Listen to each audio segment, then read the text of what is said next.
Hello, I want to welcome you all to Oakwood, and I thought it might be fun to invite a little bit of background, a little bit of backstory into working with horses as human beings.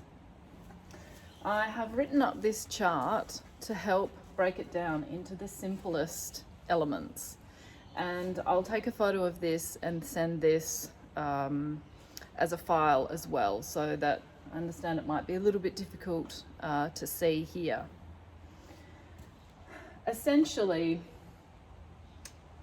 there are two components to this work that I do. One is the human element and one is the horse element. And I really feel that in order to help offer you a format or a structure or a guide into this work, that it might be helpful to separate them just for the moment. The simplest way that I can offer a map for human experience is to simply put the known and unknown categories. Now you can, I'm sure, appreciate that we have a couple of horses that are reading the board from the back, so please bear with me. The known and unknown. So the known are all the things that we're aware of. They're all the things that, you know, we feel safe and comfortable with.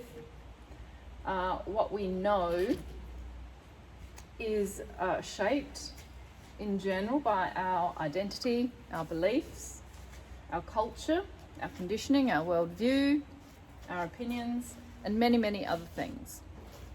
My intention here is to keep it really simple, to give you a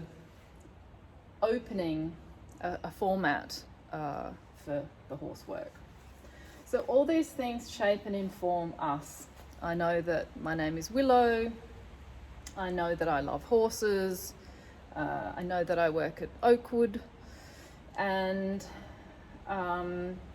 yet there are all these unknown things that exist in my environment.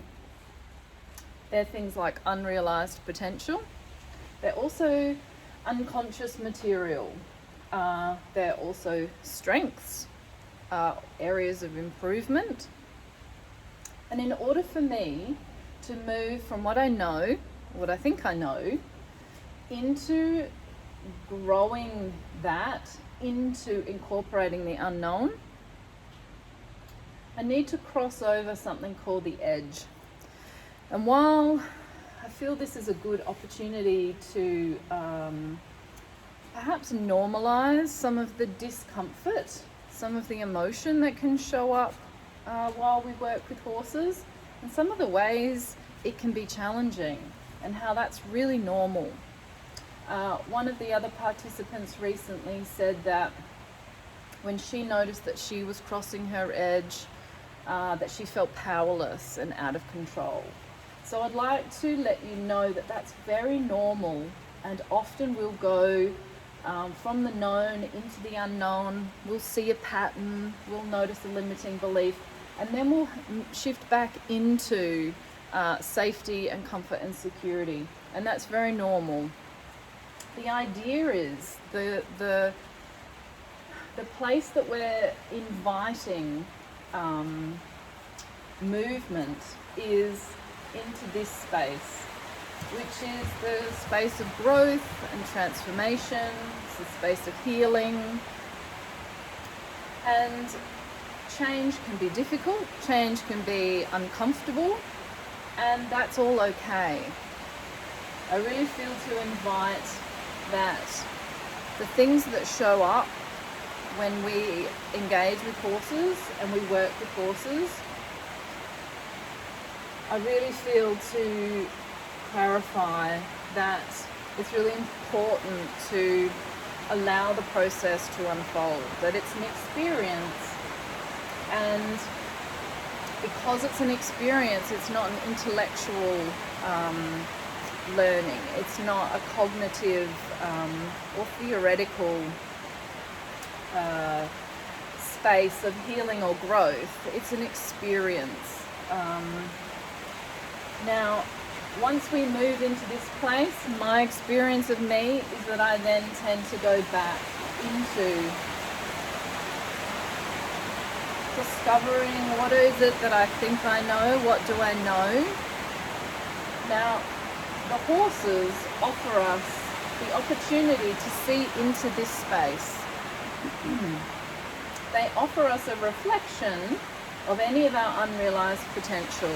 They offer us a reflection of any unconscious material that we might have, any limiting beliefs, any patterns that we, that are not serving us, or, were functional once, and now they're no longer helping us.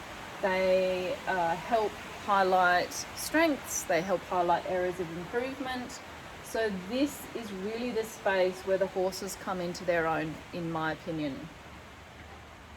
One of the reasons for that is, in my experience, horses are therapeutic. Physiologically, they have an electromagnetic field around their heart about 5 to 10 times the size of a human being. And they have what's called a coherent heart rhythm. So they have the capacity to embody an energy or an emotional state and cause their entire environment to entrain with that. So anytime we spend time with horses, my experience, my opinion is that that's therapeutic. When we come to horses in a specifically therapeutic environment and our intention is for therapy, that creates an even more powerful, in my opinion, opportunity to learn about relational self-awareness, learn about ourselves, build and cultivate relationship. And the way that, in my opinion, and the way that I work, horses offer us that, is that they become an extension and or a reflection of us. So in this unknown space, they offer us a view of ourselves, a view of our lives, a view of our relationships that we may or may not be ready to see or work with. And I know that we can't work with something we can't see. We can't change, we can't grow, we can't heal, we can't actually transform things that are invisible in the same way we can when they're visible to us. The intention is that there is a loving and unconditionally supportive environment to be held through that difficult and challenging process of change. Horses have a different prefrontal cortex than we do, so they don't have the capacity to create story the way that human beings do. They don't have the capacity to create story, which means they're not separate from their experience. They also don't have the capacity to judge. So when we work with horses and we're looking for unrealized potential or a view of a strength or, unconscious material or areas of improvement, the good news is that the horse does not have the capacity to judge us. We have the capacity to judge us. Other human beings in this space have the capacity to judge us. But our horse-human bond has a sense of unconditional love and unconditional acceptance that may not be available or may not be prevalent in other relationships of ours. The thing that's most important in this space, I feel, to clarify, is that everything the horse does is whatever you make it mean. It doesn't actually mean anything in and of itself. The way that we tap into this unknown is to notice what we make it mean. The horse moved away from me. I make that mean that the horse doesn't like me. The horse moves towards me. I make that mean that the horse does like me. Both of those things could be true. Both of those things could not be true. And so it's very inclusive, because if a horse walks away from me and I make it mean that someone over there is more interesting because they have more qualifications, and they smell nicer, then what I'm doing is revealing something about me, about the stories I tell myself about why people perhaps don't want to be with me or don't want to be near me. Someone else could have a horse move away from them, and their story might be, phew, that horse knew that I was starting to feel claustrophobic and it was getting a little bit too much.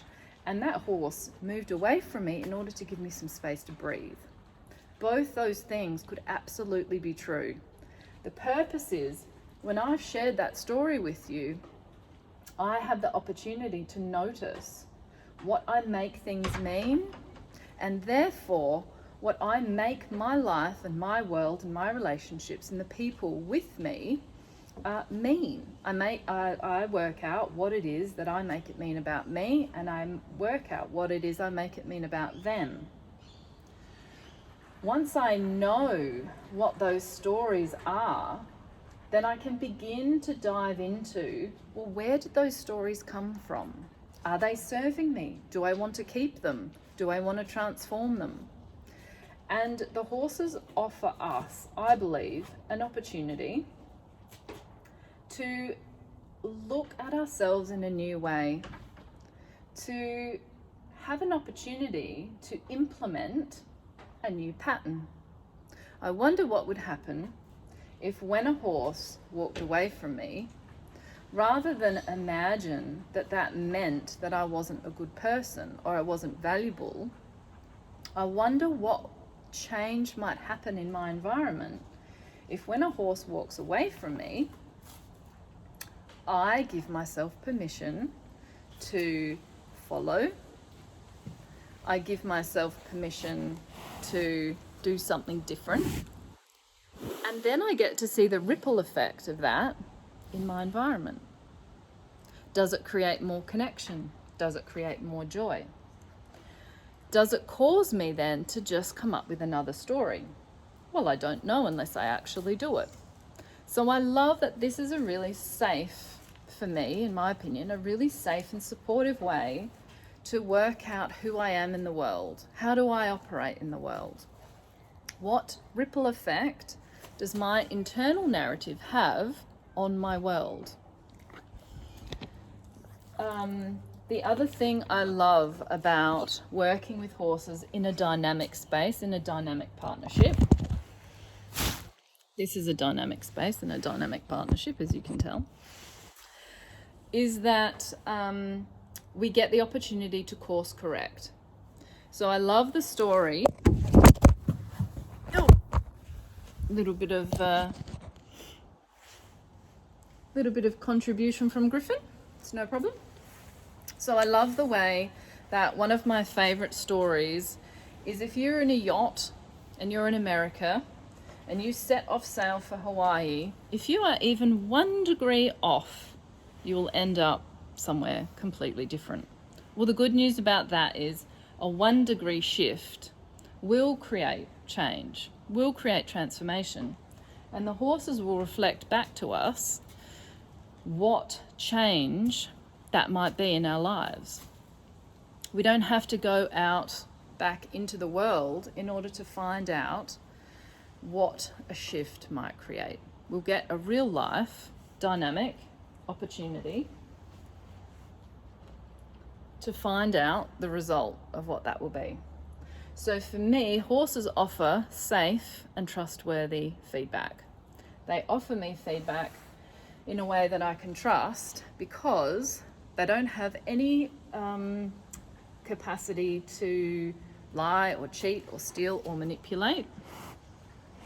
They don't have any interest in controlling me.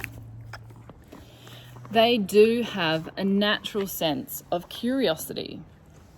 They do have an inherent desire for connection and relationship building, which I love and appreciate.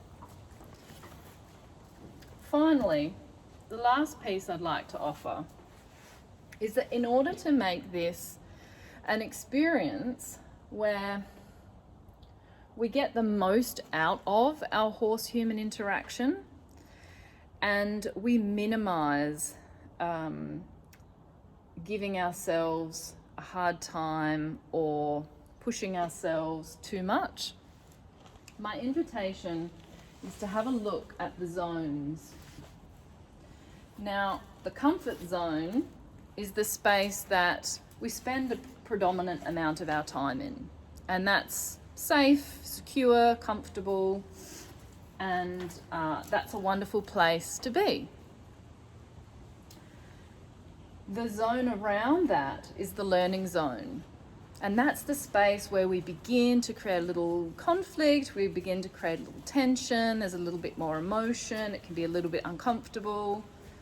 And the idea is that we create an opportunity for growth. When you go to the gym and you want to build, stronger muscles or, more endurance, the way that you do that is by appropriately working your muscles to the point where they tear a little, or they open the space to then be rebuilt in a stronger and Honey's giving me a little bit of feedback. Rebuilt in a stronger and more functional way. So the idea is that we have an experience with a horse in this learning zone.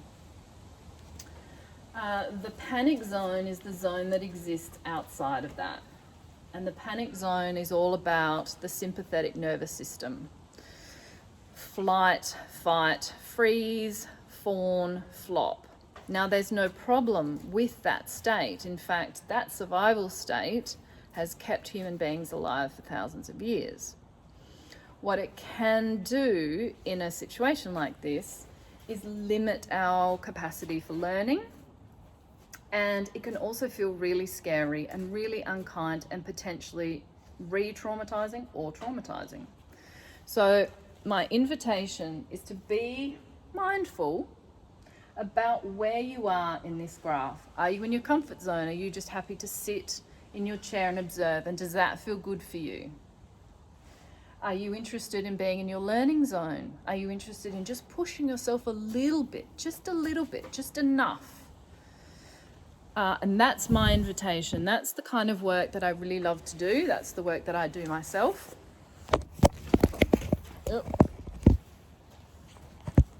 That is the work that I feel I best serve, and I feel the horses best offer. The panic zone, again, is no problem to be in or visit or experience. And that's not the place where we learn anything other than how do we return back to safety? How do we return back to a place of security and connection and regulation in our nervous system? For some people, the space between their comfort zone and their panic zone is like a millisecond. Again, that's totally fine. Chances are that pattern has served you and offered you safety when you were unable to create safety any other way. My invitation is to note where you are, and if you're able to communicate that to me or to someone else who you feel might be able to support you in that space. So, all in all, in a general sense, the human knows, and what they know is shaped and informed by their identity, beliefs, culture, conditioning, and worldview. In order to notice what they don't know, we don't know what we don't know, we need to cross an edge. An edge can feel uncomfortable, it can feel emotional, it can feel challenging, you can feel powerless, you can feel out of control. And the gift and the benefit of that in a safe therapeutic environment is that then we can work with it and we can transform that into growth, into healing, into the things that we're looking and we're yearning for. We're yearning for more of in our life. One of my highest currencies is peace and connection. The horses help support us in the space of the unknown. They offer us an opportunity to see ourselves in a new way. They are an extension and reflection of ourselves. They help us by highlighting our unrealized potential, our strengths, our areas of improvement. And they do that in a way that is unconditional and non-judgmental and accepting. Everything the horse does is whatever you make it mean. That is what helps highlight our unknown material. Horses offer us the opportunity to view ourselves in a more obvious and a more external way. There are some things that when they're so close to us, we can't see the wood for the trees. Horses help us locate limiting and painful patterns, and they also offer us an opportunity to implement change and witness the outcome moment to moment. Horses offer us an opportunity to course correct because they offer us safe and trustworthy feedback. They don't have the capacity to lie or control or manipulate. They inherently trust their own instincts. They never question their own value. I feel there's a lot that they help us model. What they offer us is experiential learning. They offer us the opportunity to change. We never arrive and leave a therapeutic interaction with a horse the same person. Physiologically, we're already different. We have new muscle memory, we have new cellular memory, we have new neurobiology. We have new neural pathways. We are opened to, if we want to be, new ways of being, kinder, more supportive, more relational ways of being.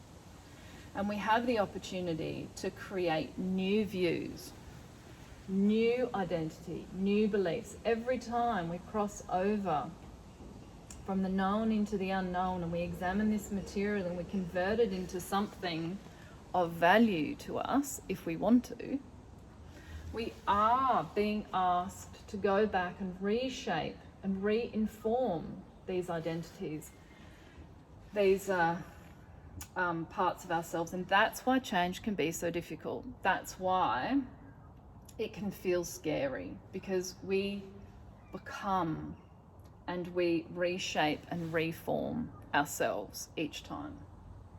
The benefit of that is that our lives improve.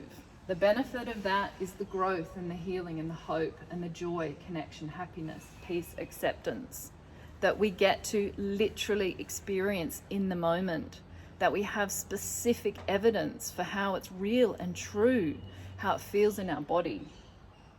And then we have the opportunity to take that away, to locate specific areas or specific relationships where incorporating the lessons that we've learned from our interactions with horses may help us live better lives and be happier. Whatever it is that you're looking to cultivate, whatever it is you're yearning to create, you're yearning to make bigger or make smaller, this is the space where it's possible, in my opinion. My invitation is to locate one specific area, one thing, a quality that you would like to cultivate or learn more about or explore, an area of conflict or challenge in your life. And my invitation is to bring that specificity into the dynamic partnership that you create with the horse and watch what feedback arrives from there. Until next time, thanks for listening.